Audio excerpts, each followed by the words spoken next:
Ops.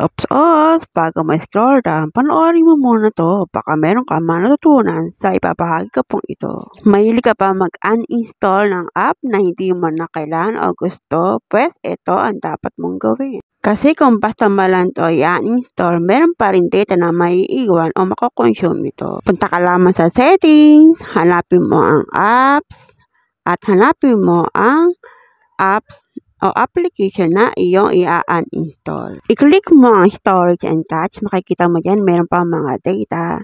I-click mo yung clear storage. Yan po muna ang dapat mong gawin bago mo i-uninstall ang apps na tatanggalin mo sa iyong cellphone. Clear storage. Ayan po ang nakalagay. Then, delete. Click mo po yung delete. Ayan po, magbiging 0 po yung mga data.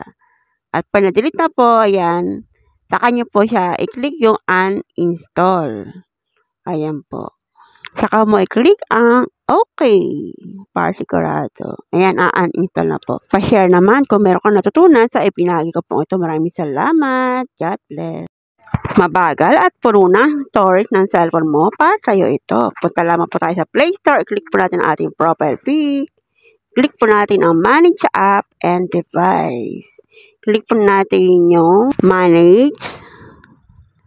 I-click po natin ang Install.